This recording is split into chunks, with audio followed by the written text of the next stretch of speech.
नवमानी हिंदी में 5वीं पाठ જેમનું नाम से स्वराज्य की नींव। तो उसमें हम स्वाध्याय सॉल्यूशन देखेंगे। तो उसमें पहला प्रश्न है, 1-2 वाक्यों में उत्तर दीजिए। तो उसमें पहला प्रश्न है, रानी लक्ष्मीबाई की चिंता का क्या कारण था? तो इसका उत्तर है, रानी लक्ष्मीबाई की चिंता का वह कारण था कि बहुत प्रयत्न करने के बाद भी स्वराज्य उनके हाथ में नहीं आ रहा था। दूसरा प्रश्न है, बाबा गंगादास ने रानी लक्ष्मीबाई से क्या कहा था? उसका आंसर है, बाबा गंगादास ने रानी लक्ष्मीबाई से कहा था कि समाज में छुआछूत, ऊंच नीच और विकास प्रियता के होते हुए हमें स्वराज्य नहीं मिल सकता। स्वराज्य केवल ऐसा तपस्या और बलिदान से ही मिल सकता है। तीसरा है, रानी लक्ष्मीबाई ने क्या प्रतिज्ञा ली थी? इसका आंसर, रानी लक्ष्मीबाई ने झांसी को फिर से जीत लेने की प्रतिज्ञा ली थी। चौथा है, जूही सेनापति तात्या का पक्ष क्यों लेती है? इसका आंसर है, जूही सेनापति तात्या का पक्ष लेती है क्योंकि वह उससे प्रेम करती है। पांचवा है, तात्या रानी लक्ष्मीबाई के सामने लज्जित क्यों हो उठे? इसका आंसर है, रानी लक्ष्मीबाई के तात्या टोप को सरदार कहकर संबोधित किया। रानी के मुंह से अपने लिए यह संबोधन सुनकर तात्या टोप लज्जित हो उठे।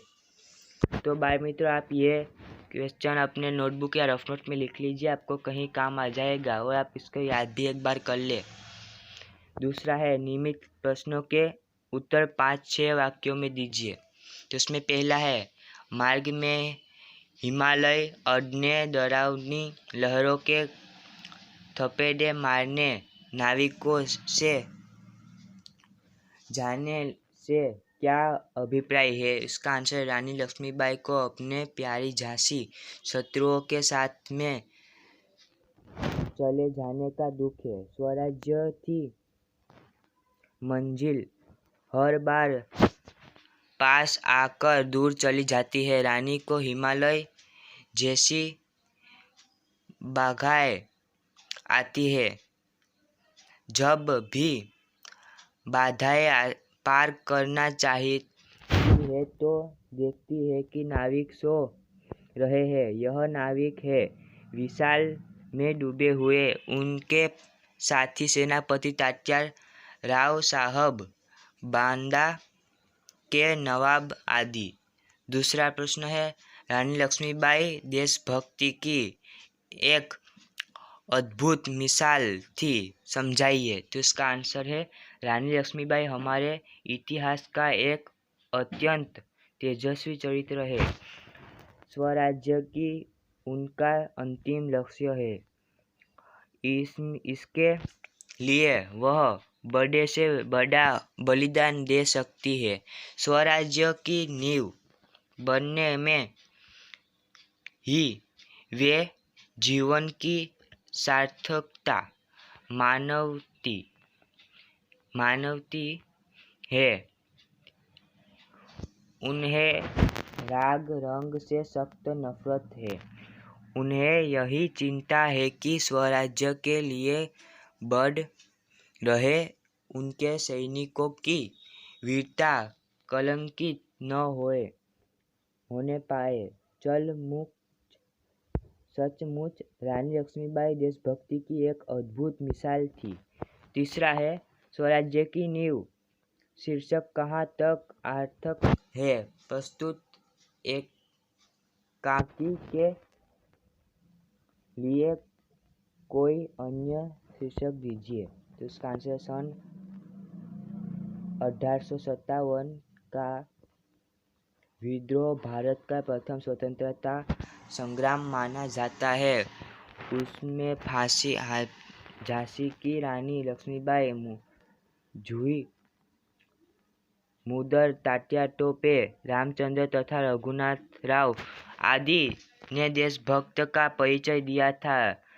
ये सब बलिदान स्वराज्य की नींव के पत्थर बन गए। बाद में आज़ादी की इमारत खड़ी हुई।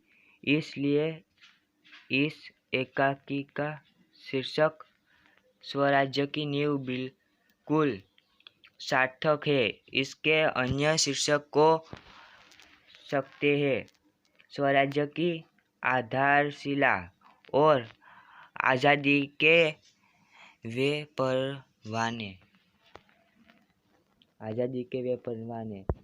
तो लास्ट है, प्रस्तुत एकांकी में से उन कथनों को छांटिए जिससे पता चलता है कि युद्ध की छाया में भी राव साहब वैभव विलास में डूबे हुए थे।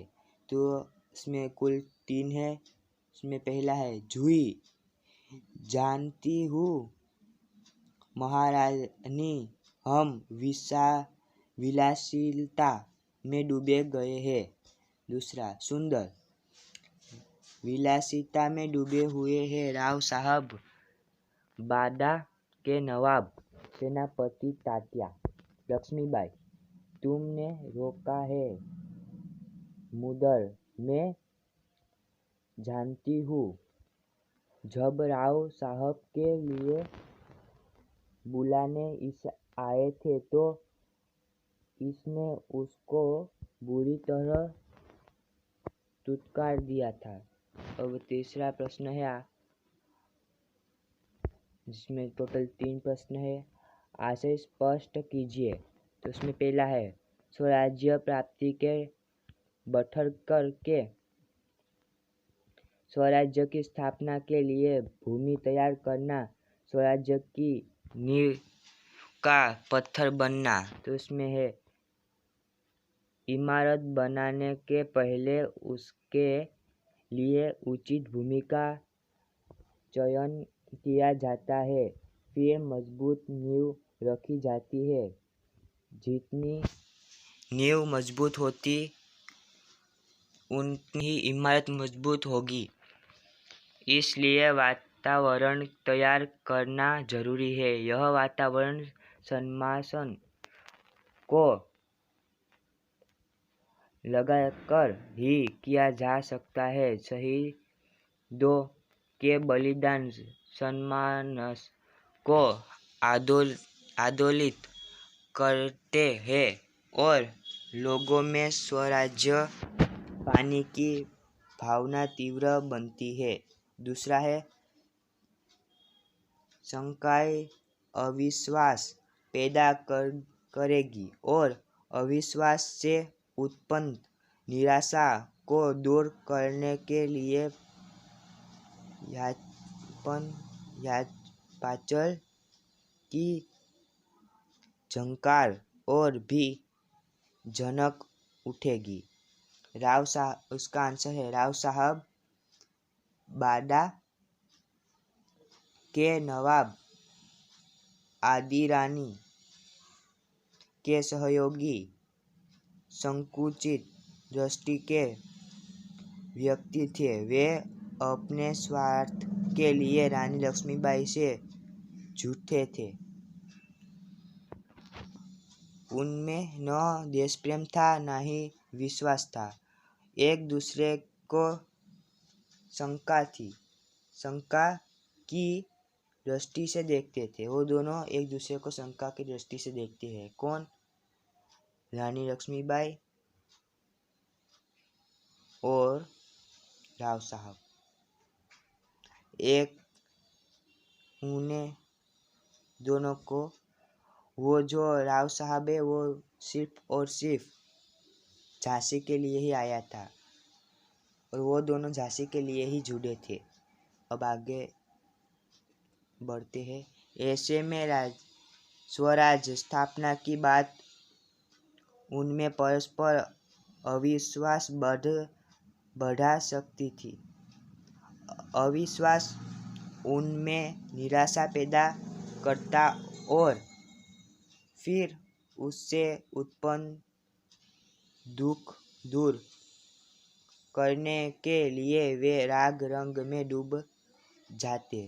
तीसरा है दोस्त की ठोकर अविश्वास की खाई को और चौड़ा कर देगी है।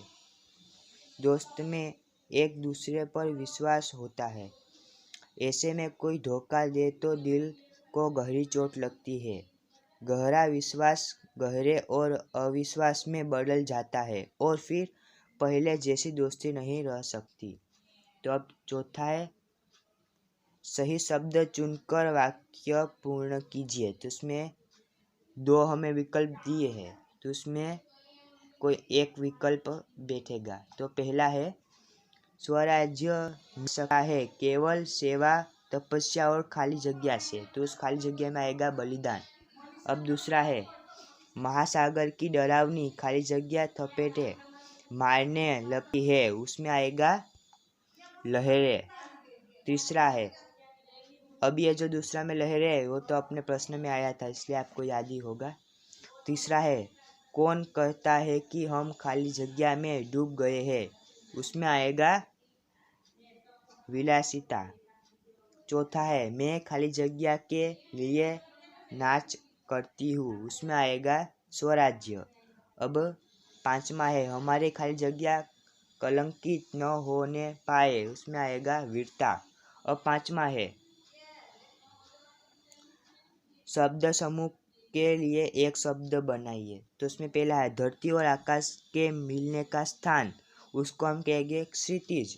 दूसरा है निराशा का क्रोध में मुंह से निकलने वाली श्वास, उसको हम बोलेंगे निश्वास।